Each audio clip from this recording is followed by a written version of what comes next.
ይህ ኮሚሽን ሲቋቋም የተመረጡትን ሰዎች ማለት ነው ሃንድ ፒክድ ነው የተደረጉት በገዢው ፓርቲ ስፔሻሊ በመሪው ማለት ነው። እነዚህ ሰዎች ገለልተኛ አይደሉም የሚል አቋም አለ። አንደኛ በግሌ ማለት ነው ገለልተኛ ሰዎች አይደሉም። ሁለተኛ 4 አመት መቆየቱ በራሱ ማለት ነው የሥራ እድል ፈጥሮላቸዋል። በርግጥ ለሰዎቹ በአሁን ዘመን 4 አመት አጀንዳ ለማሰባሰብ ተጓዝ ማለት ቧልት ነው። ሶስተኛ ወታደሮች እንኳን ቃላቸውን እንዲሰጡ ደብረዘይት ላይ ያሉ ወታደሮች እግራቸውን ያጡ በጦርነት ማለት ነው ቤት ሊሰጠን አልቻለም እግራችንን አተናገር እያሉ ይወጡ ያለቀሱ በሚዲያ ያያየን ይሄ ቧልት ነው። አራተኛ መፍትሄው አሁንም በማዋከብ ግራ በማጋባት አጀንዳ በመስጠት አይደለም የኢትዮጵያ ችግር የሚፈታው። የኢትዮጵያ ችግር የሚፈታው በስክነት ነው። ትናንትና ለምሳሌ ፎረም ያወጣው አይተን እንደሆነ ከመጀመሪያው ጀምሮ የኢህአዴግን አጀንዳ ተቀብሎ ዶክተር አብይ ከመካድ ለማ መገርሳን ከመካድ እነ ገዱን ከመካድ ከኤርትራ ጋር ያደረገውን ስምምነት ከመካድ አንዴ ወንድሜ አንዴ ስማኝ ቆይ አንዴ ስማኝ አሁን አንተ በሰለጠነ መንገድ ሁሉን የቀድሞውን አጀንዳ ወይ ቶፒክ አጀንዳ ነው አልከው የሚመጣውን ቶፒክ ሁሉ አጀንዳ እያልኩ ማለቃችን ነው በአጀንዳ ጎበዝ ሁሉም ሴራ አይደለም። እስኪ እንደ አንድ ኢትዮጵያዊ በሀገር ጉዳይ ላይ ችግር ነው ስትለው የኖርከው ጉዳይ እንዲቀየር የምትፈልገው ነገር ምንድን ነው? እሱ አንድ ነው። ሁለተኛ የመጀመሪያው ነገር ማለት ነው እኔ አውቅልሃለሁ የሚል ፖለቲካ በኢትዮጵያ ውስጥ መቆም አለበት ነው። የመጀመሪያው ነገር መቆም ያለበት ነገር ምንድን ነው? አሁን ስልጣን ላይ ያሉት ሰዎች ህገ መንግስቱ እኮ እንዲሻሻል ሳያዝ ነው 6 አመት አራዝመው ስልጣን የያዙት ምንድነው ኦቪድ ሰዓት ማለት ነው። ህገ መንግስቱ እንዲሻሻል የሚያዛቀጽ የለው። እነዚህ ሰዎች ከመሰረቱ ህገወጥ ናቸው ነው ያልኩኝ ያለሁት። አንድ የተስማሙትን ስምምነት እስካሁን አርቅቀው ይዘው ፍጻሜ ላይ ያደረሱት ነገር የለም። ከዩሮቦንድ ልትነሳ ትችላለህ፣ ከሳፋሪኮም ልትነሳ ትችላለህ፣ ከኦላ ልትነሳ ትችላለህ፣ ከኤርትራ ልትነሳ ትችላለህ፣ ከቲፒኤልኤፍ ከሶማሌ ጋር አንድ የተስማማው አብይ አህመድ መሬት ላይ የወረደ ነገር አንድ ጥቀስልኝ። ሁሉንም ፉርሽ ነው ያደረገው። ከዚህ ሰውዬ ከዝንብ ማለት ነው ማር አጠብቅም። ስለዚህ we don't need this guy። አሁን ይሄ ሰው የሚያቀርብልኝን አጀንዳ ማለት ነው በታምር ይሆናል ብዬ አልገምትም። ስለዚህ ለኢትዮጵያ የሚያስፈልገው ምንድነው? ስክነት ነው። ስክነት እንደገና አንዴ ስማኝ እሺ ስክነት ነው የሚያስፈልገው ብለሃል። እንዴት እንስከን? የመጀመሪያው ነገር ምንድነው መሰለ ይሄንን ሰውዬ የሚያሰክኑት መካሪዎች በተለያየ መንገድ ያሉት ፕሊስ ለሀገራችን ስትል ይቺ ሀገር ከፈረሰች ማለት ነው እንዳለ ኢስት አፍሪካ ነው። ጃዋር መሐመድ ምን ብሏል? ከዛፍ ላይ እንደወደቀ ጀበና ነው የምትሆነው ብሏል። ያ እየመጣ ነው። ያ እንዳይመጣ ፕሊዝ ብለው ለምነውት ማለት ነው ይሄ ሰውዬ እጁ ላይ ያለን ፓወር በአግባቡ አልችልም ብሎ ለኢትዮጵያ ሕዝብ ያስረክብ። የኢትዮጵያ ሕዝብ መፍትሄው በእጁ ነው። ጦርነት ሰልችቶታል፣ ደክሞታል። ማንም ወጣት በየቀኑ የሚረግፈውን ወጣት ሊያሳዝነን ይገባል። አማራ ክልል ላይ ሊያሳዝነን ይገባል። ወንድሜ ስማኝ አሁን ከሀሳብ እየሄድን ነው። ብዙ ሰዎች እያደመጡ ነው። አሁን የምክክር ኮሚሽን ሰዎች በሀገራችን ጉዳይ ላይ መስተካከል አለባቸው ወይም ደግሞ የዘመናት የዓመታት ችግር ናቸው ብላችሁ የምታስቧቸውን ፖለቲካዊ ጉዳዮች ነቅሳችሁ አውጡ፣ ሀሳብ ስጡ ነው ያሉት። አሁን እንስከን ነው እያልክ ያለው። እንዴት እንስከን ስልህ አማራው የተገደለ ኦሮሞ የተገደለ ሽናሻው ምናምን እያልከኝ ነው። እስኪ ሀሳብን በነጥብ አደራጅና ይሄ መንገድ ካልሆነ ሊሆን የሚችልበትን ሌላ መንገድ እስኪ ንገረን። አንተ የምትለው መንገድ እንዴት እንመካከር? ችግሮቻችንን እንዴት እንፍታ?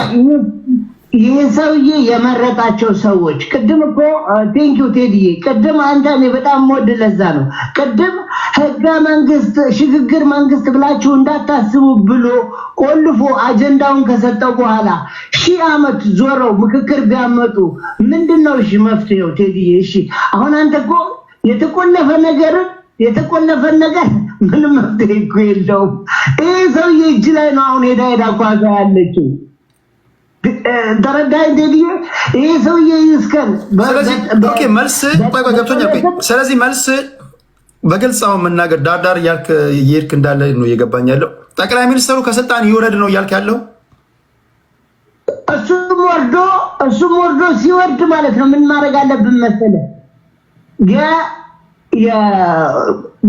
በየአካባቢው ያሉት ገና ጥይት ያነገቡ ሰዎችን ለማስቀር ዘመናት ይፈጅብናል ትልቅ ጸሎት ይፈልጋል ወደ እግዚአብሔር ወደ ጌታ ኢየሱስ ነው እኔ ያማትሬ በየቀኑ ምጸልይ እውነቴን ነው የምልህ ከልቤ ማለት ነው ቴንኪው ዴዲ ያመሰግናለሁ ስላስገባ የተባረክ ከልብ አመሰግናለሁ እሺ ወንድሜ እሺ ቴንኪው በነገራችን ላይ እነዚህ ሰዎች የምክክር ኮሚሽን ሰዎች ምናልባት ለመረጃ እንዲጠቅማችሁ የተወሰኑት እኔ በአካል ማቃቸው ናቸው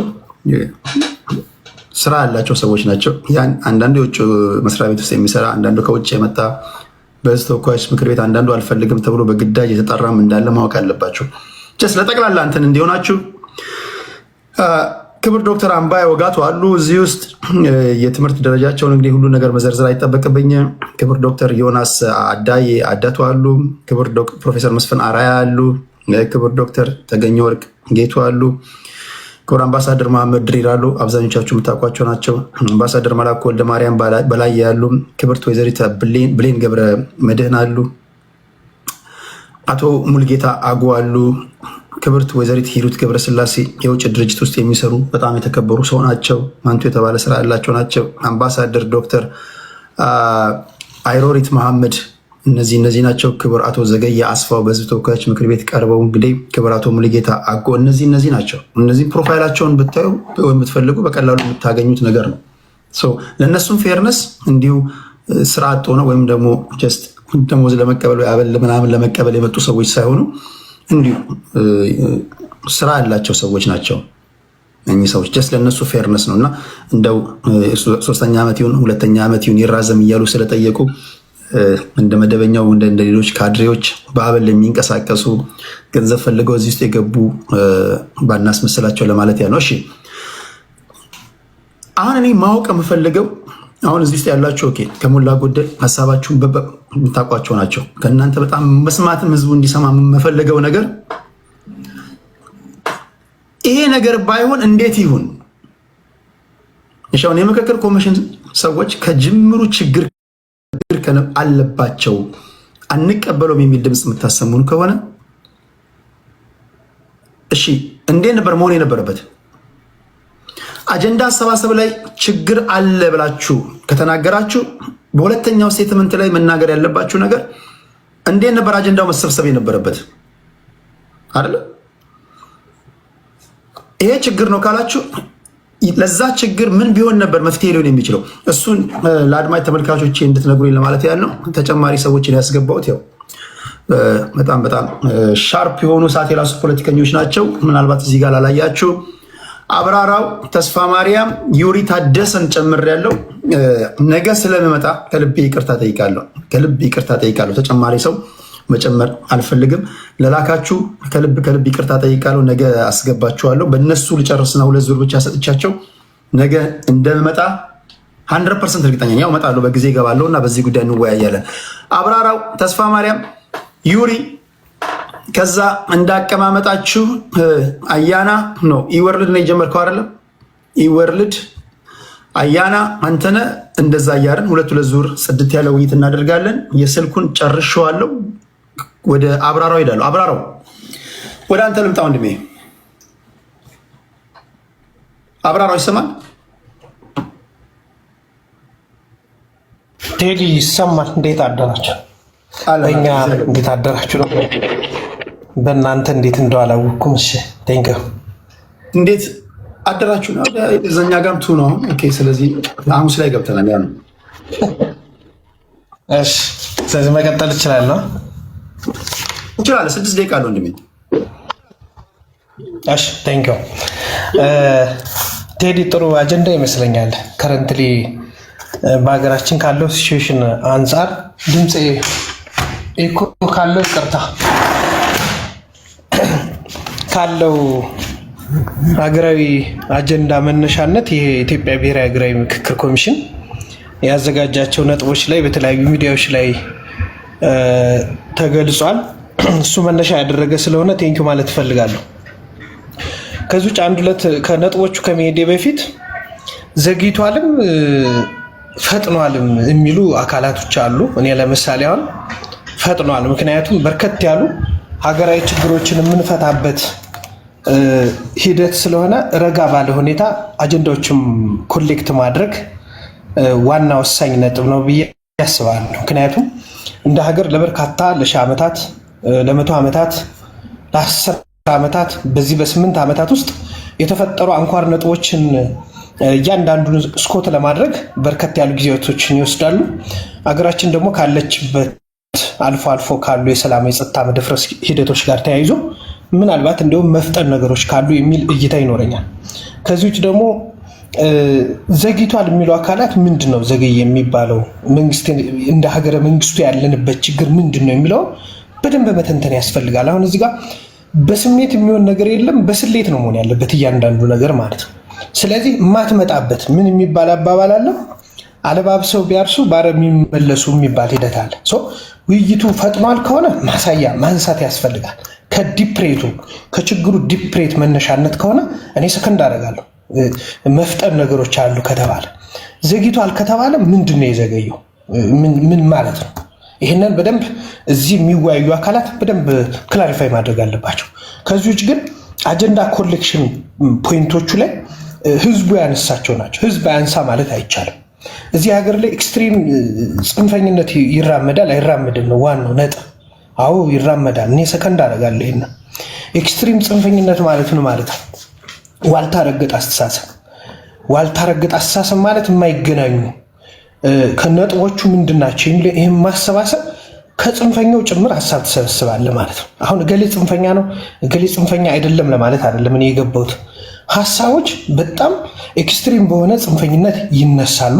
እነዚህ ሀሳቦችን ኮሌክት ማድረግ ማለት ነው። ስለዚህ ያ ብሔራዊ ምክክር ኮሚሽን የወሰዳቸው አንዱ መነሻነት እሱ ነው ብዬ አስባለሁና እነዚህ ነጥቦች ተሰብስባሉ ካልከኝ እነዚህ ነጥቦች በአንድ ጊዜ መሰብሰብ አዳጋች ነው። ለምን? የተለያዩ ቦታዎች ላይ የጸጥታ መደፍረስ አለ።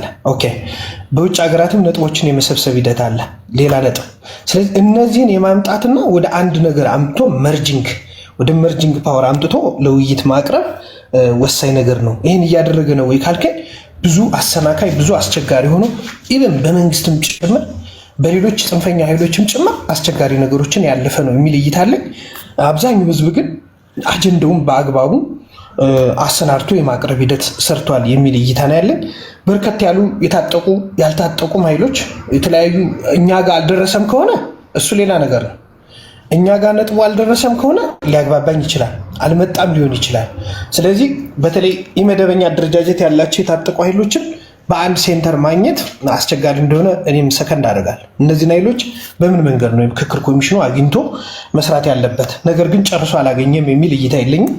አግኝቷል የሚል ሀሳብ አለኝ። ወደ ነጥቦች ስመለስ ግን ኢትዮጵያ ስሟ ትቀየር፣ በውስጡ ያለውን ሀሳብ ነው የሚያነሳው ሰው።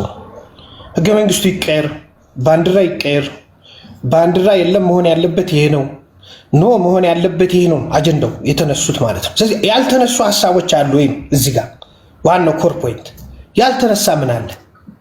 እዛ ላይ መግባባት መቻል አለ። በዚህ ውይይት ላይ እኔ ሲነሳ መስማት የምፈልገው እሱን ነው። ተመሳሳይ ደግሞ እኔም ራሴ ማነሳቸው የራሴ ነጥቦች ይኖሩኛል ማለት ነው ደቂቃ ካለ። ስለዚህ ቢነሱ ብዬ የማስበው አንደኛ ከሀገረ መንግስቱ ቅቡልነታችን አንጻር በደንብ መነሳት አለበት። ኢትዮጵያን የምንመለከትበት መነጽር ምንድን ነው? ስሟ ይቀየር ሲባል ወደዚህ ምን ማለት ነው?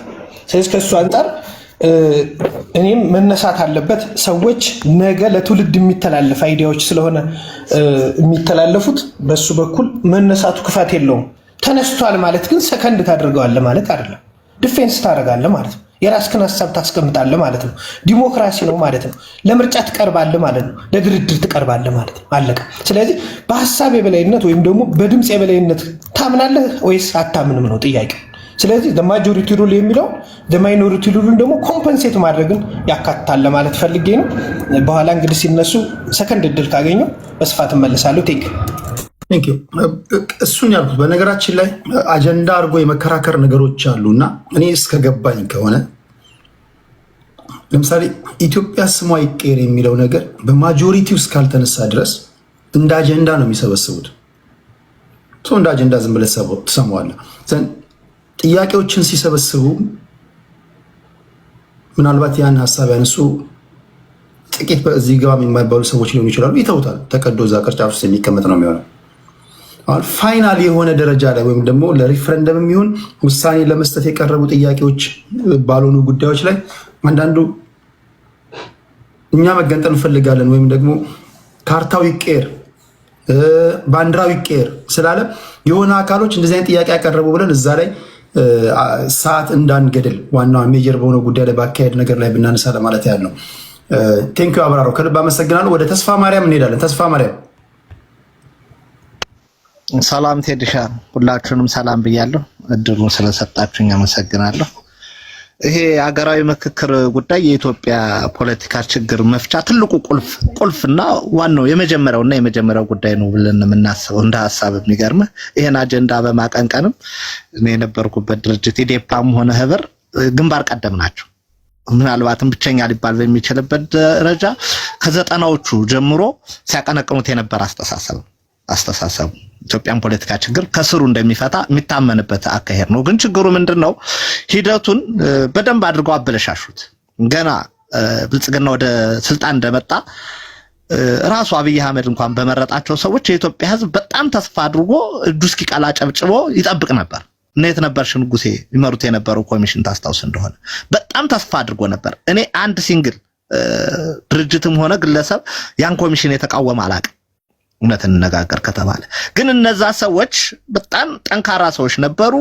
ሂደቱንም እንኳን እንዴት ሲገመግሙ እንደነበር ዞር ብለህ ብታስታውስ አብይ አህመድ ምንም ቢነግራችሁ የመጽሐፍ ቅዱስ ቃል መሰለን ቢነግራችሁ አትመኑ፣ ፖለቲከኛ መሆኑን አትርሱ፣ አገራችሁን አስቀድሙ የሚል ጠንካራ ያለ አጀንዳ እያነሱ ዲፌንስ ማድረግ ጀመሩ። ሂደቱን ቅርጽ ለማስያዝ በራሳቸው መቆም የሚችሉ ጠንካራ ሰዎች ሆኑ፣ ታዛዥ የማይሆኑ ሆኑ።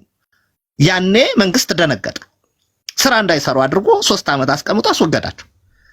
ሽግግሩን በዛ ሰዓት ሁሉም ሰው አብይ አህመድን ሲደግፈው አንዱ ከደገፈበት ኮዝ አንዱና ዋነኛው ይሄ ነበር። በዛ 2 ዓመት 3 ዓመት ውስጥ ሊያልቅ ይገባው ነበር ምክክር ሂደትና አካሄዱ። በፍጹም እንዳይሰሩ አድርጎ መንግስት አንድ ስራ ይሄን ሰሩ የሚጠቀስ አታገኝ። አንድ ስራ እንዳይሰሩ ተደርጎ የሚያስፈልጋቸው ነገር እንዳይሞላላቸው ተደርጎ ሂደቱ እንዲከሽፍ ተደረገ። ምን ሆነ? መንግስት የሚፈልገው አጀንዳ አሸናፊ ሆኖ እንዲወጣ ማድረግ የሚችሉ ሰዎች መመረጥ አለባቸው፣ መስራት አለባቸው የሚባል ስራ ተሰራ። እነሱን ካስወገዱ በኋላ ምርጫው እንዴት ነው የነበረው? የዚህ ኮሚሽን ምርጫ በኢንተርኔት ጥቆማ ምናምን ነው የተባለው አይደል እንዴ? በዛ ሰዓት እነዚህ ሰዎች ሲመረጡ ትግራይ ክልል 100% አልነበረችም። አማራ ክልል በሆነ ደረጃ ኢንተርኔት አክሰስ ስላልነበረ ማለት ነው በሰዓቱ አልተሳተፈም። ኦሮሚያ ክልል በሆነ ደረጃ አልተሳተፈም። ቤኒሻንጉል ጉሙዝ በሰዓቱ ከነበረው ችግር አንፃር ማለት ነው። እነዚህ ሰዎች የኢትዮጵያ ህዝብ የመረጣቸው ማለት አይቻልም። በዛ መንገድ ተመርጠው መጡ። እነዚህ ሰዎች ባልመረጥካቸው የኮሚሽን አመራሮች ለምንድን ነው የምትመራው? ይሄ በራሱ ትክክል አይደለም።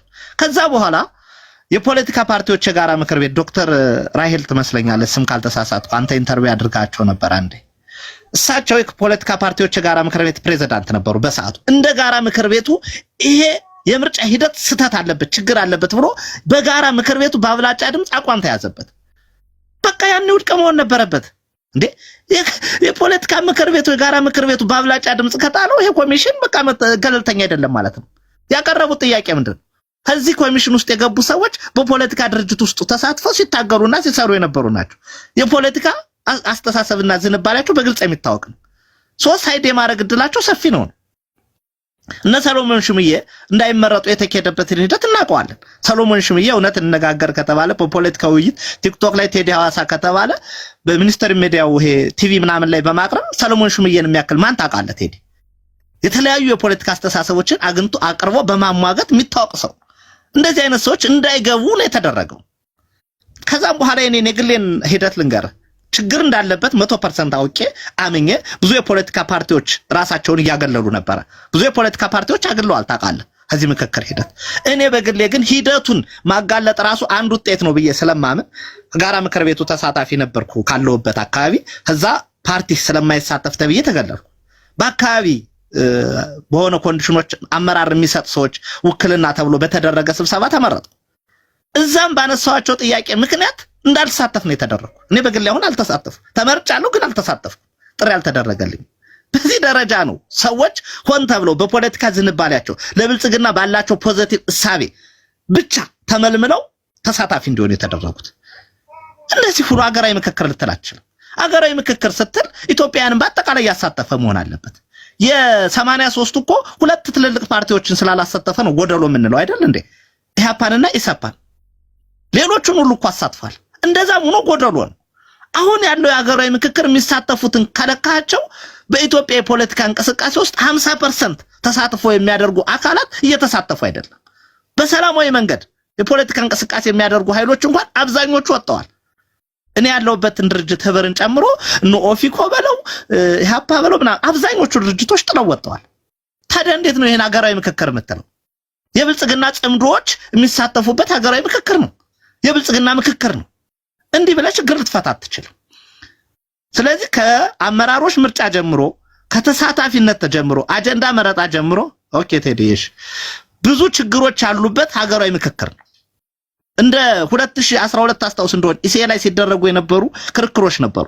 እንደዚህ አይነት ክርክሮች ራሱ መጀመሪያ ላይ መደረግ አለባቸው ለሰዎች አጀንዳው ላይ ግንዛቤ እንዲፈጠርላቸው።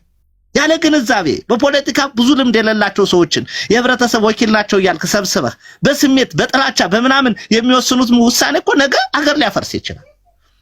ይሄን የመሳሰሉ ትላልቅ ችግሮችን የያዘ ሀገራዊ ምክክር ሂደት ነው። ድጋሜ ሌላ ምክክር እንዳናደርግ ተስፋ የሚያስቆርጥ በሽግግር መንግስት ተስፋ እንድንቆርጥ ያደረገን ሁለቱ ያለፉት ሽግግር መንግስቶች እንደሆኑት ሁሉ ይሄ ምክክር ሂደትም ቀጣይ በሀገራዊ ምክክር ችግራችን እንዳንፈታ የሚቆልፍ ነው የሚል ሐሳብ ነው ያለኝ። ቴንክ ዩ ቴዲ የድሩ ስለሰጠኝ። ቴንክ ዩ ተስፋ ማርያም ቴንክ ዩ። ያ ሐሳብ እንዲህ ነው የሚቀርበው። እሺ ሐሳብ እንዲህ ሲቀርብ እንዴት ነው እንዴት ነው? ቴንክ ዩ ተስፋ ማርያም። ወደ ዩሪ እንሄዳለን። ዩሪያችን 6 ደቂቃ አለው እንደሜ። እሺ ቴንክ ዩ ቴዲ እንዴት ዋላችሁ? ይሄ የሀገራዊ ምክክር ኮሚሽን መጀመሩ ያው የቆየ አጀንዳ ነው። ከበፊት ጀምሮ ኢትዮጵያ ብሔራዊ እርቅ ያስፈልጋታል ነው። ግን ንጹህና ገለልተኛ እውነተኛ ታማኝ ካልሆነ በስተቀር እንደ ውሸት ምርጫዎች ነው የሚሆነው። አሁን ምርጫ ተካሂዷል ይሉናል፣ መንግስት ይመጣል ምናምን። እዛም ውስጥ ያለው እኔ ፔጃቸውን ብዙ ጊዜ ይከታተላሉ። ከ1200 በላይ ወረዳዎች አወያይተናል ይላሉ። ከ126,000 በላይ ተወካዮች በእነዚህ ወረዳዎች ተካፍለዋል ይላሉ። 1789 አጀንዳዎች ሰብስበናል ይላሉ። እና እነዚህ 1789 በላይ አጀንዳዎች በአውድ ስታስቀምጣቸው የመንግስት ስርዓትና የፌዴራሊዝም ጉዳይ ላይ፣ የህገ መንግስት ማሻሻያ፣ የማንነትና የአስተዳደር ወሰኖች፣ ቋንቋና ብሔራዊ ምልክቶች፣ ሰላምና ፍትህ፣ እርቅ፣ የመሬት ፖሊሲ፣ የደህንነት ይሄ ጦርነት ውስጥ ያሉ ኃይሎችንም ሰምተው አካተዋል። የሀብት ክፍፍልን በተመለከተ፣ የሃይማኖት ጉዳይ፣ የዲያስፖራ ተሳትፎ ምናምን የሚል አጀንዳዎች አካተዋል። እና ከዚህ ውስጥ ሀገራዊ ምክክሩ የማይደገም ታማኝነት ያለው የሀገረ መንግስት ግንባታውን በማያሻማ መልኩ ዳግም ላንመለስ በምንችልበት መልኩ ቋጭቶ የሚያልፍ መሆን መቻል አለበት። ያለበለዚያ it's just a waste of resource ነው የሚሆነው። ያው ለምን ኮንቨርሴሽኖች ተጀመሩ ምናምን አልልም። ለምሳሌ እኔ ባየሁት ሰምሃው በአማራ ክልል አካባቢ እንዴት ነው ምናምን ብዬ ሳይ አማራ ክልል እንደምታውቀው ሙሉ ለሙሉ ጦርነት ውስጥ ሊባል በሚችል ደረጃ ያለ ነው። በተለይ ገጠራማው አብዛኛው የኢትዮጵያ ሕዝብ ያው ገበሬ ነው እንደምታውቀው። አብዛኛው ገጠራማው አካባቢ ደግሞ የግጭት ቀጠና ነው። ስለዚህ ገበሬው ካልተሳተፈበት፣ የገበሬው አጀንዳ ካልተሳተፈበት ትግራይ ሙሉ ለሙሉ ከስቴት ስትራክቸሩ አፈንግጦ የወጣ ነው። በዚህ ውስጥ አልተሳተፈም። ኦሮሚያ ብዙ ቦታዎች ላይ ይህንን ማስፈጸም አልቻለም።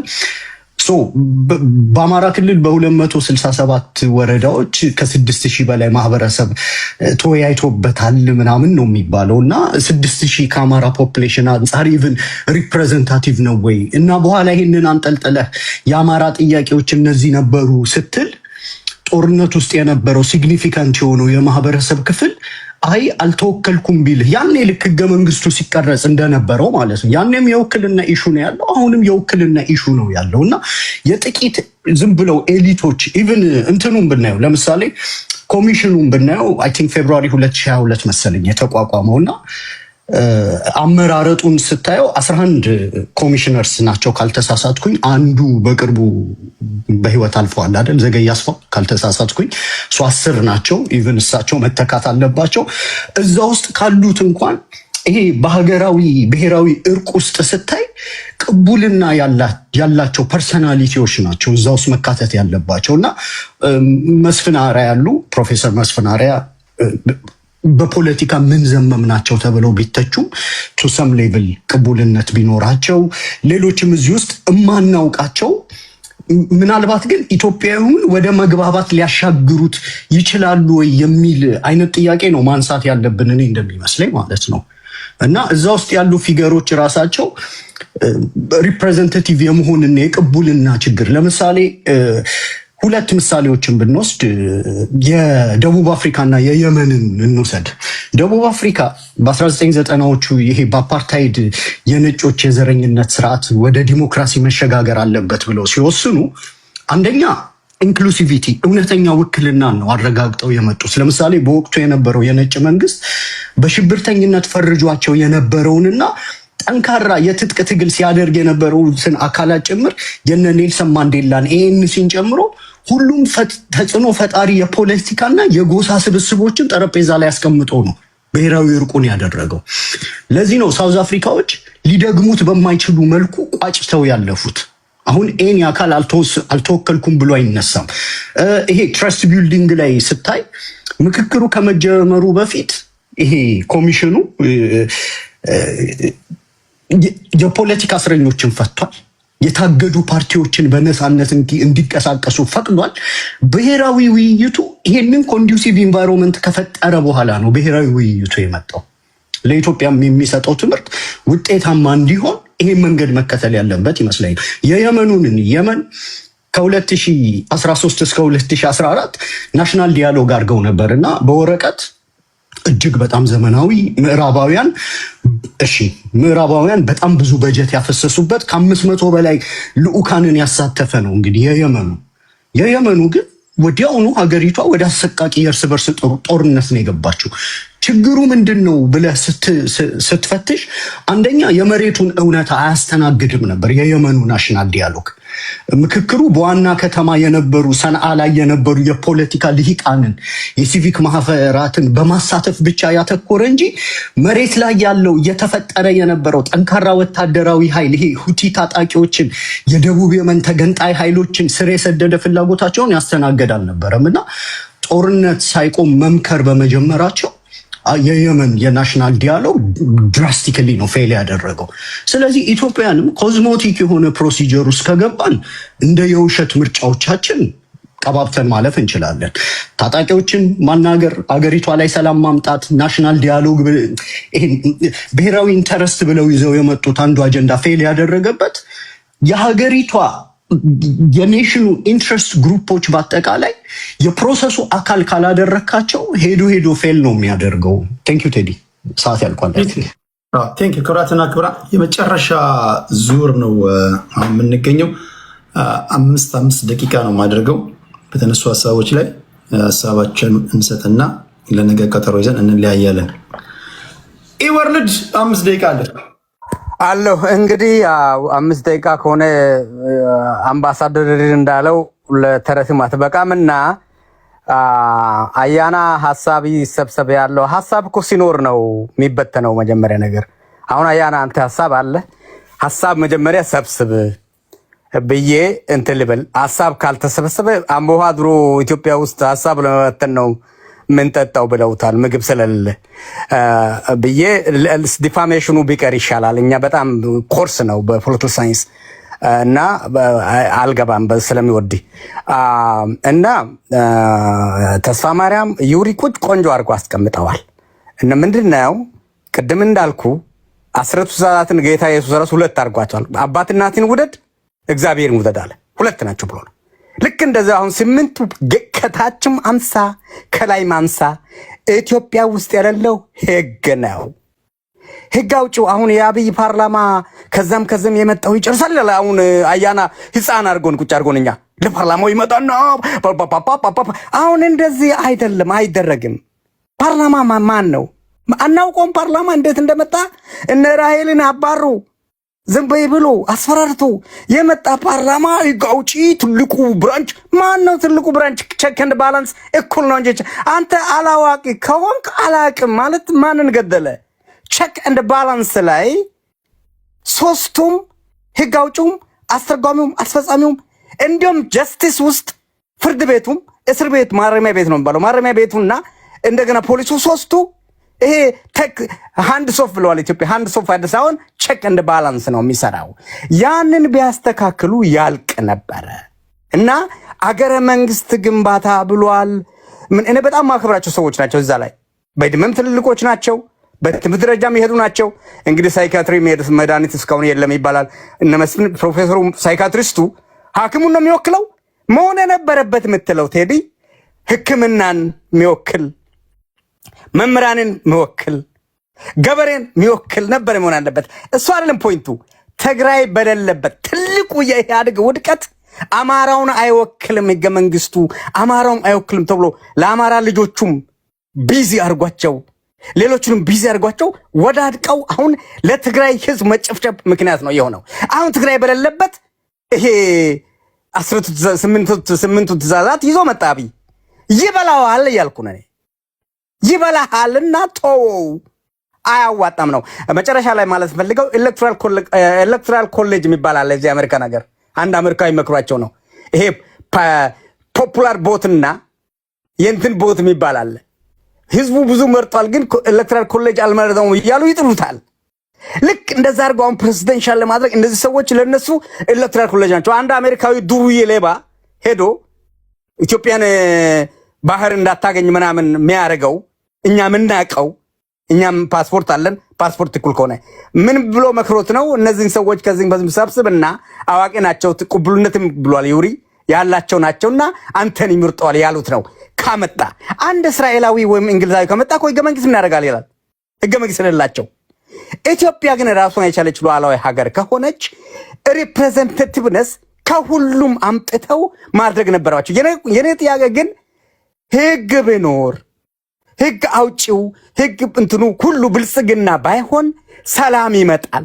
ከሁሉም ቅድሚያ ትግራይና አሁን ከአማራው ከኦሮሚያም ከነለ አሁን ለማ ወለጋ ምናምን አምቦ የምናቀው ማን ነበር እቺ የናያና ሰፈር ማናት አይታችሁ አታውቁም ብያለሁ።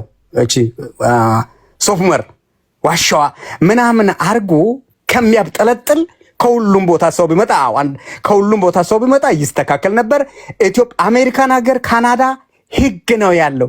ካልቸር እናስተካክለ። ካልቸር እንዴት አድርገው ነው የሚያስተካክለው? እንዴት ብሎ እስቲ እያንዳንዱ ህዝብ ጋር ሄዶ ካልቸር አሁን እንደዚህ ልበሽ ይኸውልህ ብቻም ብዬ ልጨርስ። አሜሪካን ሀገር ልጅቱ ልብሷን አውልቃ የምትሄደው ወንዱ በጣም ቢዚ ስለሆነ ስለማያት ነው። እንዲያያት በቃ ያኛ አዲስ አበባ ቁጭ ያለው ስራ ያለው እና አብይ ስራ ያሳጣው ልጅ እኮ ለብሳ ብትሄድም ገልቦ እኮ ነው የሚያየው። እንደዛ ነው ያለው አንድ ሶሺዮሎጂስት። እና እንደዛ ነው። ህግ ነው የሚያስፈልገው። ሰው በህግ ይተዳደራል፣ ሰው ይማራል፣ ውሻ እንኳን ይማራል። ህግ፣ ስርዓት፣ ደንብ ያስፈልጋል እያልኩ ነው። እንግዲህ ግን ሀሳቦቹን በደንብ አዳንቋቸዋለሁ። በጣም አስተማሪ ሀሳቦች ናቸው። ትግራይ ይግባበት፣ ፋኖ ይግባበት። አሁን ኦላ የሚባለው ካልገባበት ይሄ ውሸት ነው፣ ምንም ዋጋ የለውም። ግን ቴዲ አንተ ሳይድ አትይዝም። እስቲ ከታችና ከላይ ውሰድ። ህግ ላይ ነው፣ ስርዓት ላይ ነው የሚወድቀው። ባህል፣ ሰላም። ጨርሻለሁ። እግዚአብሔር ያክብርልን። እንግዲህ ከነሱም ይማራል ሰማለሁ። ቴንክ ዩ ኢወርልድ አያና። እሺ ቴዲ ኢወርልድ ደስ ይላል። ምን ሀሳብ አለኛልና ነው የምሰበስበው ያልከው ተመችቶኛል። እሱን ልረዳህ የምችል አይመስለኝም፣ ግን ያው እዛው ላይ ተወሱን አይ ቲንክ የተስፋ ማርያምን አካሄድ አለኝና አልኩ። ምን አለህና ነው ያልኩ። አማርኛ እኮ እኛ በደምብ እናውቃለን። ደቂቃውን አስጀምራለሁ። ከእንደገና በምሰጠው ደቂቃ ያላልከውንም አካሄድ ገብቶኛል። ፖለቲከኞች ናቸው እኮ በምሰጠው ደቂቃ ያላልከውን ብለሃል ብሎ አንተን በጨዋ ቋንቋ የመስበር መብቱ የተጠበቀ ነው። አንተም እሱ እንደዛው መስተካከል የለበትም ካልክ ይለፍ ይቀጥል። የአቅሙን ያልተናገረልህ አይስደብ እንጂ ፖለቲካ እኮ ነው የሰራ ያለው። በፈለገበት መንገድ ቃላቱን እየገጣጠመ ሊጫወት ይችላል። ያላልከውንም እንዳልክ አስመስሎ ሊያቀርብ ይችላል። ያላልከውን የሚያውቀው ህዝብ ነው። አንተ ነው የምታውቀው። ለእሱ እንተውለት። አካሄድ የምትለኝ አጸያፊ ነገር ከተናገረ ብቻ ነው። አም ሶሪ ምንም ላደርግ አልችልም። እሺ አያና ጀምር። ችግር የለውም። ይወልና አንጋጭም ይገባዋል። እኔ ባይዞ ሀሳብ ሰብስብ ያልኩ አንተን ነው እኔን አይደለም። አንተን ነው ሰብስብ ያልኩ ሀሳብ የለም ብለሃል። በዛው ነው የሚይዘው። ማስተካከያ ካለ ደግሞ ነገ እንሰማዋለን። የተስፋ ማርያም የተናገረው ነገር አንዳንዱ ነገር አይ ቲንክ ትንሽ ግነት ምንም ይታይበታል። የከሸፈ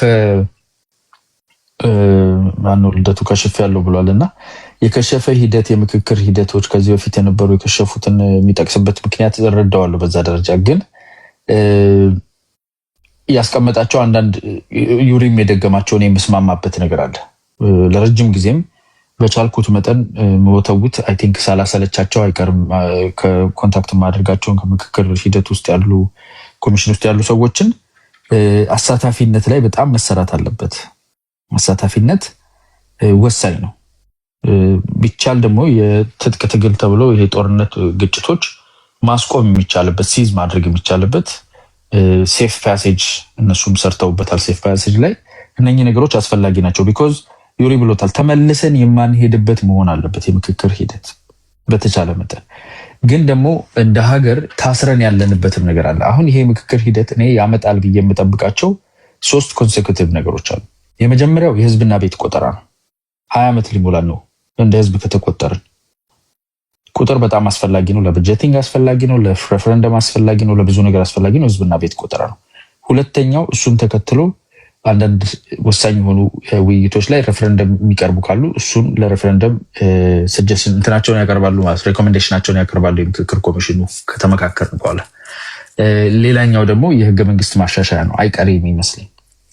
የወጡ 8 አጀንዳዎች ይህንን ያሳያሉ። እነኚህን ነገሮች ማድረግ አንገብጋቢም ነው። በአንድ በኩል ቆይቷል፣ በአንድ በኩል ቸኩሏል የሚል ፖይንት ሰምቻለሁ። 4 ዓመት መፍጀት አልነበረበትም ወዲያው ተብሎ ምንድነው ሽሮ ፈሰስ አስፋልት እንደሚባለው በ6 ወሩ የሚሰባበር አስፋልት እንደዛ ማድረግ ይቻል ነበር ነው። ግን ኢትዮጵያ ውስጥ ያለው የወረዳዎቹ የህዝቡ ብዛት የአጀንዳው አይነት ያ ሁሉ ነገር ለማስተካከል ጥናቶች ለማድረግ የሚፈጀው ጊዜ እነሱ እያንዳንዱን እየተጠየቁ ለምን ጊዜ ፈጀባችሁ የሚለው ምላሽ ሰጥተዋል። ይሄ ይታወቃል። ጊዜ ተወስዶ መደረግ ነበረበት። ያ ጊዜ ውስጥ ደግሞ አንድ ተስፋ ይደረግ የነበረው እነሱ በተቻሉት መጠን የሚገፉት የነበረው ነገር ወደ ሰላማዊ መንገድ መጥተው ምክክር ውስጥ እንዲገቡ ነው። አንዳንዶች ኦልሬዲ ወደ ሰላማዊ መንገድ ተመልሰው ምክክር ውስጥ ገብተዋል። አጀንዳዎቻቸውን ትጥቁ ትግል ውስጥ ሆነው ያስገቡም አሉ። አጀንዳዎቹ ላይ ፎከስ ያደረገ ንግግር ከተስፋ ማርያም አላየሁም። አጀንዳዎቹ ምን ይዘዋል የሚለው ነገር በፍጹም ሊያዩ አልፈልግም። እኔ እዚህ ቦታ ስለነበርኩ እንትና አልገባም የከሸፈ ምናምን የሚለው ነው እንጂ ሞሮለስ ምንድነው ሊወያዩ ያሉት? እነኚህ ውይይቶች ላይ ምን ያህል ሰው ተወክሏል? ምን ያህል ህዝብ አለ? ዳይቨርሲቲ አለው ወይ? ተሰብስቦ ሊመካከር እየመጣ ያለው ከየወረዳው ከውጪም እየመጣ ያለው እንዳለ ብልጽግና ነው ማለት አይ ቲንክ ጭፍን የሆነ አመለካከት ነው። እና ምክክር ሂደቱ የጎደለው ነገር አለ የሚለው ማንሳት ጥሩ ሆኖ ሳለ የምክክሩን አጀንዳዎችና ከዚህ ምክክር አጀንዳዎች ልናተርፍ እንደ ሀገር ልናተርፍ የሚገባንን ነገር መመኝ ምንድነው የሽግግር መንግስት ተደርጎ ነው የምወደው ፖለቲከኛ ወደ ስልጣን እንደምንም ይጠጋ ነው እንጂ ምንም አይነት ለሀገር የወደፊት ተስፋ ይሄ መሳሳት አላይበትምና እነኚህን ነገሮች ካልመለስን፣ ህገ መንግስት ማሻሻያ ካላደረግን፣ ሪፈረንደም ካላደረግን፣ ሴንሰስ ካላደረግን እነኚህን አጀንዳዎች በተወሰነ ደረጃ ወደፊት መግፋት ካልቻልን በተለይ አንገብጋቢ የሆኑትን እንደ ሀገር ታስረን ያለ ነው እና መጨረሻ ላይ ማንሳት የምፈልገው አንድ ነገር አለ። ራስን በማቀብ ነገሮችን የማስቀረት አቅም ራስን በማቀብ ነገሮችን የማስቀረት አቅም እንዳለ የሚያስቡ አካላትን ኢንከሬጅ ማድረግ አያስፈልግም።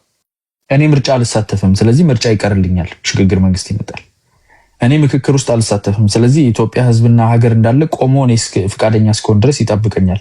ስለዚህ እኔ እምቢ በማለት በማመጽ ራሴን ኤግዛምት በማድረግ ሀገር ማገት እችላለሁ የሚል ይሄ ከታጣቂው አስተሳሰብ የሚወጣ ነው። ለመሳተፍ ተገቢውን ፍቃደኝነት ማሳየት፣ ከውስጥ ሆኖ ማየት፣ ትክክለኛውን እንቅስቃሴ እንደማድረግ አይ እኔ የለሁበትም አልገባም፣ እኔ ከሌለሁ ደግሞ ሀገር የለም ነው። ሰርግ ተጠርተህ እኔ ካልመጣው አትጋቡም እንደማለት ነው። ድርሻህን ማወቅና መሳተፍ አስፈላጊ ነው። ኤግዛምት ራስን በማድረግ ግን ሀገርን አስሬ አስቀምጣለሁ፣ እኔ ወደ ስልጣን እስከመጣ ድረስ አትመካከሩም፣ እኔ ወደ ስልጣን እስከመጣ የሚፈልገውን እስካገኝ ምንም አይነት ምርጫ አይደረግም የሚለው አስተሳሰብ ትቶ ይሄዳል። እድሉ ተሰጥቶ እድሉን አልጠቀምም እኔ የሚፈልገው እስኪሟላልኝ የትም አትሄዱም የሚለው አይሰራም ለማለት ነው። ቴንክ ዩ አያና። ወደ አንተነህ እንሄዳለን።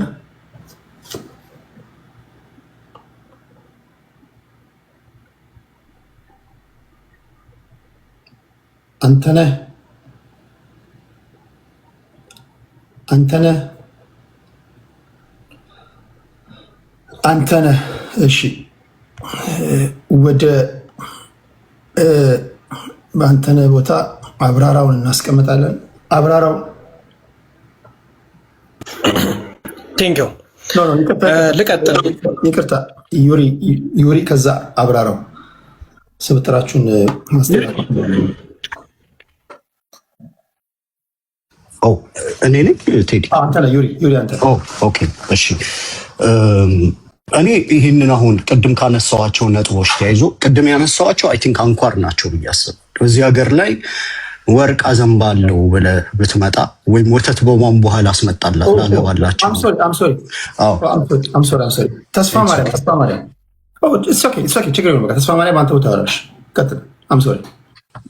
ተስፋ ማርያም ዩሪ ከመጀመሩ በፊት እንዳካሄድ ነው። ይቅርታ፣ በጣም ይቅርታ፣ ፐርሰናል እንዳይሆን ግን ኮመንት ላይ ተመሳሳይ የኔም ፎቶና ስም አድርጎ የሚጽፋልና መናገር ረስቼ ነው። ከውስጥ እንዳትሳሳቱ ከስርበት ብዙ ሰው ምላሽ ሲመላለሳ ያለውና ፌክ አካውንት አለ። የኔ 24 ሌቭል ያለው ትክክለኛው አካውንት ተጭናችሁት ማየት ትችላላችሁ። ጥቂት ሰው ፎሎወር ያለው እንደዚህ አይነት ያው በፖለቲካው ሲዘረሩ እንዲህ ማወናበድ ውስጥ የገቡ አካላት ስላሉ ለማሳወቅ ነው። ሞዴሬተሮች ፍቃደኛ ከሆናችሁ ህግ ማስከበር ትችላላችሁ። ቴንክ ዩ ሶሪ። ትክክለኛ አካሄድ ነው። በሰው ፕሮፋይል የአወናባጅ ነገር መጽፉ ካላችሁ ራሳችሁን ሆናችሁ መምታት አለባችሁ። እናንተም ስትመልሱ ሌላ ቦታ አያና ያለውን ፎሎወር እና ያኛው የሚናገረውን ፎሎወር ቼክ እያደረጋችሁ ይሆን። እሺ ዩሪ ከእንደገና ጀምር ከ5 ደቂቃ። ቴንክ ዩ እያልኩ የነበረው አንድ አካል ራሱን ወካይ አድርጎ ወተት በቧንቧ ላስገባላችሁ ነው ቢል የህዝቡ ጥያቄ ወተት በቧንቧ እንዲገባለት አለመፈለግ ሊሆን ይችላል። ስለዚህ ሁልጊዜ የፖለቲካ አጀንዳ ከግራስሩት ሌቭል ከህዝቡ ነው መመንጨት ያለበት። ህዝቡን ሙሉ ለሙሉ ካላሳተፍክ አጀንዳ ምንድነው የሚሆነው? የተወሰኑ አገሪቷን በመዋቅር የጠረነፉ ኃይሎች የጉልበተኞች አጀንዳ ሊሆን ይችላል። ኮዝሞቲክ ልታደርገው ትችላለህ። ለምሳሌ አሁን በተደጋጋሚ የምንሰማው ነገር አለ። የመደበኛ ሀገር ግንባታ፣ የጤነኛ ሀገር ግንባታ ፕሮሰስ ውስጥ ምንም ነገር የተከለከለ መሆን የለበትም ይላሉ አንዳንዶችና ሀገር እንደዛ ነው ወይ የሚገነባው? ሀገር ቀይ መስመር የለው? ለምሳሌ በሀገራዊ ምክክር ሰበብ ኢትዮጵያን 80 ቦታ ልሰነጣጥቃት የሚል አጀንዳ አንድ ሰው ቢያሲዝ የሀገር ግንባታ ፕሮሰስ አካል ነው። መጨረሻ ላይ ይሄንን አጀንዳ የሚያነሳው አካል ጋር ብትስማማስ ሀገሪቷን 80 ቦታ ልሰነጣጥቃት ነው ኤንድ ዲሞክራሲ ምናምን ብለህ አንድ ሀገር ዘመናዊና መደበኛ ሀገር ሲገነባ መቼም እንዲሁ ባቦ ሰጠኝ አይገነባም። ሀገር አይደል የራሱ ቀይ መስመር አለው። አንተ በግል ስትኖር ቀይ መስመር አለ። ከቤተሰብ ጋር ስትኖር ቀይ መስመር አለ። የምትወዳቸውን ልጆችን ስታሳድግ የሚታለፉ የማይታለፉ ቀይ መስመሮች አሉ አይደል? ሀገርም ሲገነባ እንደዛው ስለሆነ አንደኛ አሁን አንዳንዱ ቅድም አንተ ያልከው ለምሳሌ ራሱ በመንግስት ሚዲያ ወይም በአፊሊየትድ በሆኑ ነገሮች የኢትዮጵያ ስም እንዲቀየር ለሀገራዊ ምክክር ምናምን ቀረበ ሲል አስፓይሬሽኑ ምንድን ነው? በቃ ይህን ሀገር ማበጣበጥ ነው ማለት ነው የሚፈልገው አይደል? የሀገሪቷ ኦፍኮርስ ዲሞክራሲ ነው ከተባለ ዲሞክራሲ ዴንጀረስ ኮንሴፕት ነው። አጌንስት ዲሞክራሲ መምጣት አንተን ኢ ዲሞክራት ያስብልሃል። ስለዚህ አሁን ይሄንን ይሄ እኮ አንዳንድ ኢትዮጵያ 80 ቦታ ልትሰነጣጠቅልኝ ማለት ነውር ነው ብለህ ብትነሳ የትልቅ ሀገር ጥቅም የጥቂት አጀንዳ ጠላፊዎች ሀሳብ መጨረሻ ላይ ገዢ ሆኖ ቢመጣ ወይም ገዢ ሆኖ ባይመጣና ጽንፍ ለጽንፍ ቢቆም ላታስማማው የማትችለውን ነገር ሀገሪቷ ቀይ መስመሯን ሳታሰምድ በሀገራዊ ውይይት ጆንያ ጠቅልለህ መምጣት እኔ እሱ ራሱ ጥያቄ ምልክት ውስጥ መውደቅ አለበት ነው። መጀመሪያ ላይ ምንድነው የተቃረኑ ኃይሎች ኮንቲኒየስ የሆነ ዲቤት እና ኔጎሽዬሽን ማድረግ አለባቸው። እንዲሁም መጀመሪያ ይሄ ለውጥ የሚባለው ነገር የመጣ ጊዜ የአማራና የኦሮሞ ኃይሎች ተብሎ አብኖችና ኦነጎች እነ ዳውድ ኢብሳን ምናምን ያካተተ ቡድን ውይይት ጀምሮ ነበር ካስታወስክ አይደለ? ያው በኋላ ፌል አረገ። ይሄ ኦሮማራውም ኮዝሞቲክ ነበር፣ በፖለቲከኞች አጀንዳ የተጠለፈም ስለነበር ሴራም ስለነበረ። ግን ትክክለኛው ፕሮሰስ ምንድን ነው? ዛሬ ላይ ቶክሲክ የሚባሉ አስተሳሰብ ያላቸውን ኃይሎች መጀመሪያ ኮንዱሲቭ ኤንቫይሮንመንት ፈቅደህ ውይይቶች በሀገሪቷ ላይ ተንሰራፍተው እነዚህ ኃይሎች በኔጎሽዬሽን በዲቤት የትልቅ ሀገር ጥቅም ምናምን በውስጥ ደቀው መምጣት ያለባቸው አጀንዳዎች አሉ። ወደ ፐብሊኩ ከወረወርክ በኋላ ቴዲ አንተ አንድ ሀሳብ ይዘህ ስትመጣ ቴዲ ነህ ሜቢ ንባብህ ትልቅ ሊሆን ይችላል። እንዴት ማብራራት እንዳለብህ ታውቃለህ። ለፖለቲካ ታክቲክ አጀንዳውን ይዘህ ልትመጣ ትችላለህ። ማሱ ግን ይሄን አይረዳም። አንተ ይዘህ የመጣኸውን አጀንዳ ቄሱ፣ ሊስትሮ፣ ተራ አስከባሪው፣ ምሁሩ በእኩል ነው የምትረጭበት ማለት ነው። ስለዚህ መቆጣጠር የማትችላቸውን አጀንዳዎች ይዘህ መምጣት ማለት ጂኒ መጥራት ነው። ጂኒውን ያው ከጠራኸው በኋላ ከዚህ በፊት ጌታቸው ብሎታል፣ መቆጣጠር አችልም ማለት ጂኒ መጥራት እንጂ መቆጣጠር ከባድ ነው። የምንጠራቸው አጀንዳዎች አንጃንጆቹ የጂኒ ያህል ነው። አሁን ቅድም አንድ ሰው እዚህ ቤት ባንዲራ ይለወጥ፣ ኦኬ ለውይይት ልታመጣው ትችላለህ። መጀመሪያ ግን ህዝቡን የሰንደቅ ዓላማ ምልክት ለሀገሪቷ ምንድነው ጥቅም ያለው? ለምሳሌ አንድ ሰንደቅ ዓላማ ፕሮሞትድ የተደረገ ከሆነ ራስህን በዓለም ደረጃ እንድትሸጥ ካደረገ እንደነ ኳታር ያሉ ሀገሮች እኮ አልጃዚራን ተጠቅመው ሀገራቸውን ያስተዋውቃሉ። ፍላጋቸውን ይሄ በፍላግ ካሪየር አየር መንገዳቸው ምናምን ያስተዋውቃሉ አይደል? ኢንቨስት አድርገህ ፕሮሞት ማድረግ የምትችለው ነገር ኦልሬዲ ፕሮሞትድ ከሆነልህ፣ እሺ ኦልሬዲ ፕሮሞት ከሆነልህ አንዳንድ አጀንዳዎችን በውስጥ አድቅቀህ ልትዘጋቸው ትችላለህ ወይ? ወይስ ማሱ ላይ አምጥተህ ስትረጫቸው ኬዎስ ነው የሚፈጥረው ወይስ ውይይት ነው? ሌላው ነገር ምንድን ነው? የኮሚኒሽኑ አመራረጥ ወገንተኝነት ላይ ለምሳሌ በተወካዮች ምክር ቤት ነው የተመረጠው። ተወካዮች ምክር ቤት ማንን ነው የሚወክለው? በተጭበረበረ ምርጫ ነው አይደለ? ተወካዮች ምክር ቤት ፓርላማውን የተቆጣጠረው ምክር ቤቱ ሙሉ ለሙሉ ቢባል በሚችል ደረጃ የገዢው ፓርቲ የብልጽግና የበላይነት ያለበት ስለሆነ በምክር ቤቱ የሚደረጉ ጥቆማዎችና በእጅ ብቻ የሚያልፉ ሰዎች በሙሉ ፓርቲዣን ናቸው። የገዢው ይሁንታ የመረጣቸው ናቸው። ሌላው ነገር ደግሞ ዋና ዋና ተቃዋሚዎች መገለል፣ ለምሳሌ እኔ ኦፌኮን አልደግፍም፣ ኦኤልኤፍ አልደግፍም፣ ፋኖን እደግፋለሁ። ኦኬ እቺን ብዬ ላንድላክ እንደ ኦፌኮ ፋኖ ኦኤልኤፍ በአማራ ክልል ደግሞ ሌሎች ፓርቲዎች ምናምን ካሉ እነዚህን ታዋቂ ግለሰቦችና የፖለቲካ ፓርቲዎች ሳታካትት ከመጀመሪያው በጽንፍ የቆሙ አመለካከቶች እንዲሞራረዱ ሳታደርግ በኋላ ይዘው የመጣው አጀንዳ ተቀባይ ይሆናሉ? ፓርቲጂያን አይሆንም ወይ? ወደ አገዛዙ ወደ ብልጽግና ዘመም የሆኑ አጀንዳዎች አይሆንም ወይ? ተቀባይነቱን ከመጀመሪያው ያሳጠዋል ማለት ነው። ጨርሻለሁ ቴዲ። ቴንክ ዩ ዩሪ። አብራራው። አሁን ወደ ነጥቦቹ ነው ኮንሰርን የማደርገው ቴዲዬ። ይሄ ዱሬሽን ኦፍ ታይምስ ኤንድ የወሰደውን ጊዜ ቅድም ስላነሳውኝ ሌሎቹም ሲሄዱበት ታይሙ በቅቷል አልበቃም የሚለው ላይ ማንም ስኮት አድርጎ ሲያወራ አልሰማሁትም። ስለዚህ ምክክር ብሔራዊ ምክክር ኮሚሽኑ ስልጣን ማንዴት ይሆናል ማለት ነው። አለቀ። በሄደበት በገባው ልክ በደረሰበት ሂደት ይወስነዋል ማለት ነው። ከዚህ ውጭ በሀገራዊ ምክክር ሂደት ከህዝቡ በብዛት የተነሱ አከራካሪ ወሳኝ ጉዳዮች የምንላቸው አንደኛ የህገ መንግስት ጉዳይ ነው። የ1995 ህገ መንግስት ይሻሻል ወይስ አዲስ ይቀየር? ይህንን ወደ ህዝብ ማውረድ ሴሌክቲቭ ኦፍ ማተር ነው የሚሆነው፣ ወደዛ ይሄዳል። ሌላው ክልሎችም ሪፎርም መሆን አለባቸው። የብሔሮች ራስን መወሰን መብት እስከ መገንጠል ድረስ የሚፈቅደው አንቀጽ 39 ቀጥሎ ይሻሻል ነው በዚህ በህገ መንግስት ጉዳዮች ላይ። ሌላው የፌዴራሎች ክልሎች ስልጣን እንዴት ይከፋፈል፣ እሱ አካባቢ ላይ ያለው የውክልና ችግር፣ የሌሎች ብሔሮች ውክልና በውስጥ ባሉት የክልሎች ውስጥ ያለውን ሂደት ያያል ማለት ነው። ሌላኛው የፌዴራል ስርዓት ነው። የብሔር ፌዴራሊዝም የሚቀጥል ወይ ሳይቀጥል ሀሳብ መስጠት ነው። እዚህ ጋር መስጠት ነው። ኢሹን አበባ ያንሰው ቴዲ ያንሰው አይደለም። ኢዝ ኖት ማተር ኦፍ አያ ነው እንትን አይደለም። እዚህ ውጭ የሚነሳል ወይ ነው አንድ እዚህ ላይ ማንሳት አለብን። ወይ ደግሞ የብሔር ፌዴራሊዝም የሚቀጥል አይቀጥል ካንስ ወይስ በጂኦግራፊ ወይ ጂኦግራፊካል ቤዝድ ኦን የክልሎችን አመሰራረት እሱ ጋር ይሁን ነው። የክልሎች ድንበር እንደገና ይገምገም። በተለያዩ አካባቢዎች ላይ ያለው የማንነትና የወሰን ጉዳዮች ላይ እዛ አካባቢ ማየትን ነው። ስለዚህ ይህን ስኮት አድርጓል ማለት ብሔራዊ ምክክር ኮሚሽኑ ቅቡልነት አለው የለውም፣ እሱ ላይ ያነሳችሁት ላይ ኃላፊነት የለኝም አለው የለውም የሚለውም ሰው ህዝብ በሚሰጠው ምስክር ነው፣ ኤሊት ፎርስ በሚሰጠው ስለሆነ። ከዛ አንጻር ሶስተኛ ላይ ማለት የማንነትና ብሔራዊ አንድነት ነው። ኢትዮጵያና ብሔር ማንነት እንዴት ይጣጣም? ይሄ ሀገረ መንግስትና ብሔረ መንግስት ምንድን ነው? ሀገረ መንግስት ሲባል በነገራችን ላይ ሀገረ መንግስት ሲባል ምን ማለት ነው? ስቴት ቴሪቶሪያል ኢትዮጵያ የምትባለው ማለት ነው። ብሔረ መንግስት ማለት ካልቸር፣ ቋንቋ፣ ሌሎች ባህል፣ እምነት ኤንዳዘርስ ናቸው። ብሔራዊ ምክክር ሲባል ማነው ብሔራዊ ማንነት ሲባል የሆነ ክልሉ ውስጥ ወስዶ የሚያስቀምጠው አካል አለ። እንደዛ አይደለም።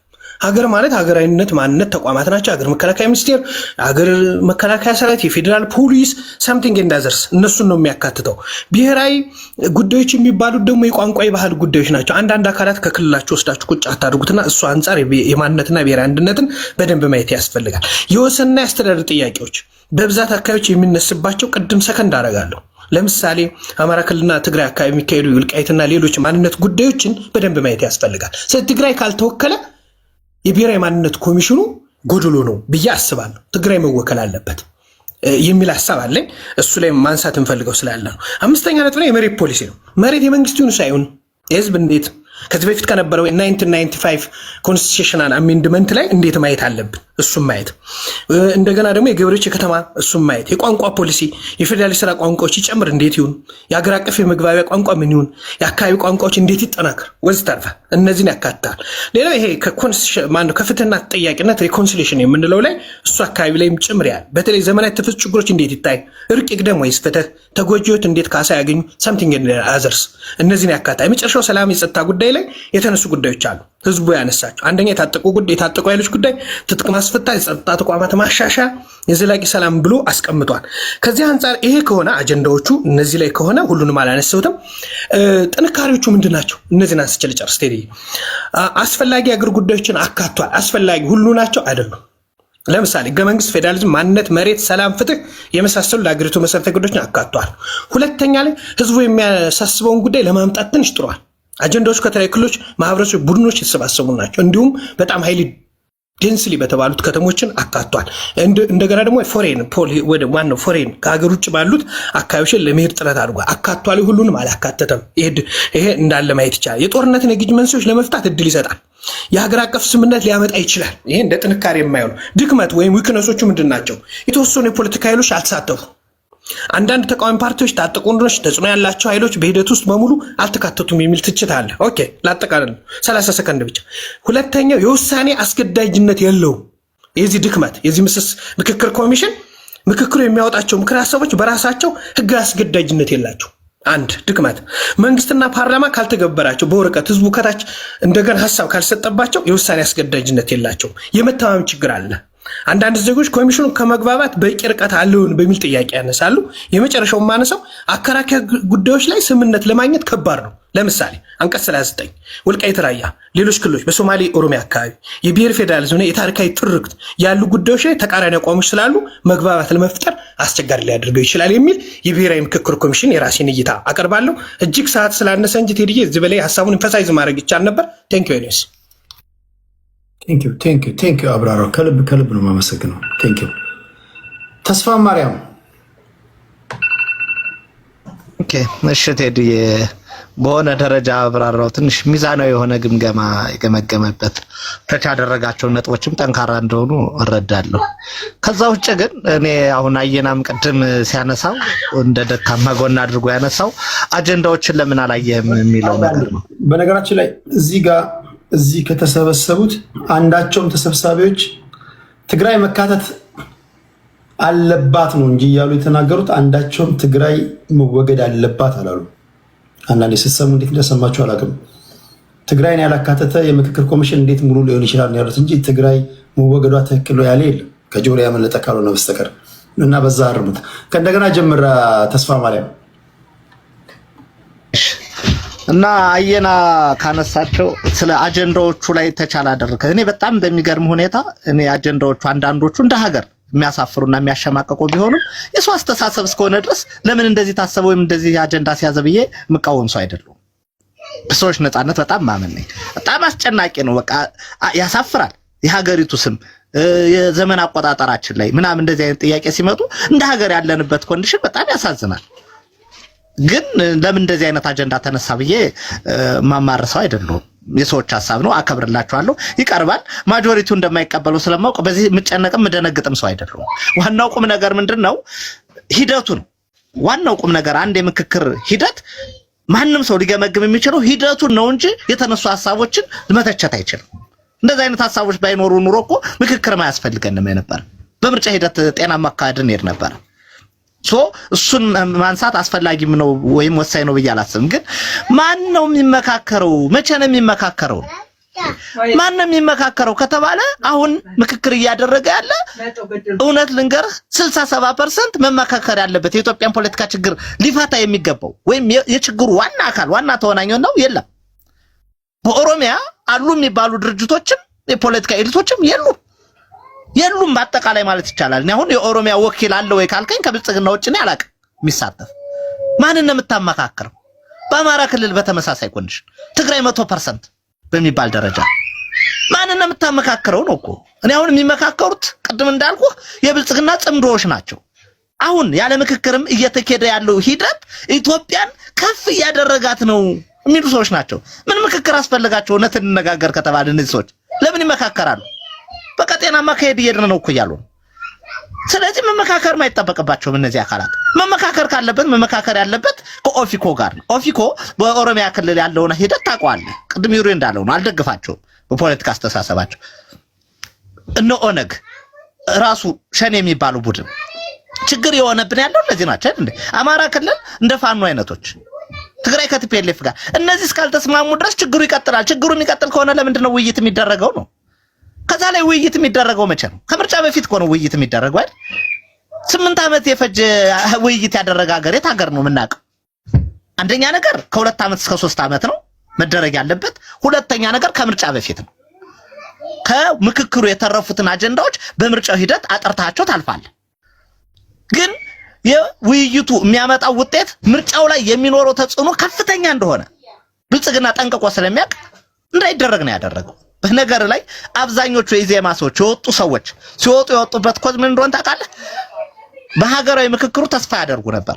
በጭራሽ እንዳታስቡት አብይ ይሄን ሀገራዊ ምክክር ጤናማ በሆነ መንገድ ሊያስኬደው አይችልም ብለናቸው እስከ 2014-15 ድረስ ጠብቀው ፌክ እንደሆነ አረጋግጠው ነው ጥለው የወጡት። ከዛ ላይ ከፖለቲካ ፓርቲዎች ጋራ ምክር ቤት አብዛኛው ውሳኔ ውጭ ከሆነ ምኑ ነው ትክክል? እስኪ መስፈርቱ በምንድን ነው የሚለካው ይሄ ነገር? የፖለቲካ ፓርቲዎች ማለት እንግዲህ የኢትዮጵያ ፖለቲካ ኤሊቶች ስብስብ ነው አይደል እንዴ? ከነዛ ፓርቲዎች ስብስብ ማጆሪቲው ሂደቱን አክሴፕት አላደረገም። እየተሳተፉ ያሉትም ነው የምነግርህ። ትክክል አይደለም ብለው ጥሎ የወጡት ብቻ አይደለም። ቅድም የጠቀስኩልህ ዶክተር ራሄል እየተሳተፉ ነው አይደል? ግን ሂደቱ ፍጹም ጎደሎና ችግር ፈች እንዳልሆነ በአደባባይ ነው፣ በመንግስት ሚዲያ ነው መጣ የነገሩን። በፖለቲካ ፓርቲዎች ምክር ቤት ድረስ ትክክል አይደለም ተብሎ እንዳልታመነበት ነግረውናል። ምን ሲሆን ነው ታዲያ ትክክል አይደለም የምንለው? በቃ ብልጽግና እስከሆነ ድረስ ምንም ቢያደርግ ትክክል ነው የሚሉ ሰዎች ትክክል ነው ለነሱ። እኔ ባልቀበለውም ባልደግፈውም ቢያንስ ግን የኤሊቱ የጋራ ስብስብ በማጆሪቲ ደረጃ የተቃወመው ትክክል አይደለም ብዬ ቢያንስ እቀበላለሁ። በዚህ ደረጃ ጉድለት ያለበት የምክክር ሂደት ነው ይሄ ሂደት። የህዝብ ቆጠራ ጋር ያይዘ የተናገርከው እሺ ቴዲዬ በጣም አሳፋሪና አሳዛኝ። ሀገራዊ ምክክር ከህዝብ ቆጠራ ጋር ምንም አታችመንት የለውም። ምንም አታችመንት እኔ በምን ቋንቋ በምን አስተሳሰብ እንዳሰብኩ አይገባኝ። ምንም አያገናኘው። ምርጫው ሂደት ላይ የሚያሳድረው የራሱ የሆነ ተጽዕኖ ስላለው የዲሞግራፊ ለውጥ በማድረግ ከፍተኛ ስራ እየሰራ ስለሆነ ብልጽግና ያን ሰርቶ እስኪጨርስ ድረስ ነው የህዝብ ቆጠራን እያራዘመ ምርጫ የሚያካሂደው። አንድም ሁለት ምርጫ ያደረገ መንግስት ህዝብ ቆጠራና ሀገራዊ ምክክር ማድረግ አልችልም ብሎ ህዝብን ሲያታል በአደባባይ ይሄንን ልቀበል አልችልም። ይሄ ከከሸፍኩ ጋር አያይዘ የተናገርከው ግን ያው የሚያሳፍር ነገር ቢሆንም ብታገናዝበው ግን አንድ የብልጽግና ደጋፊ ልደቱ ከስር ያለው ያለበትን በዚህ ደረጃ ሊመጻደቅበት ሳይሆን ሊሸማቀቅበት ሊያፍርበት ነው የሚገባው። ደግመህ ቪዲዮውን አዳምጠውና ትርጉሙን በደንብ ተረዳው። ያንን ስትረዳው ብትናገረው ያምርብሃል። ካልሆነ ግን የሚያሳፍር ነገር ነው። ቴንክ ዩ ቴዲ። እሺ እንደሰማችኋቸው ነው። እኚህ ቲክቶክ ላይ አሉ የተባሉ ፖለቲከኞች ናቸው። ካሉት ሁሉ ማለት አሉ፣ ሌሎች እድል አግኝቶ ያልገቡ አሉ። ከነዚህ እንግዲህ የሰማነው የሚገርም ሀሳብ ነው። እግዚአብሔር ያክብርልኝ። በጣም ነው የምወዳችሁ ማከብራችሁ። ነገ እንገናኛለን። በክብር ላሰናብታችሁ መዝጊያ ስለሆነ ደህና ደር ቴዲ። ቴንክ ዩ። እሺ ሁላችሁም ሰላሙን ወደ ማለት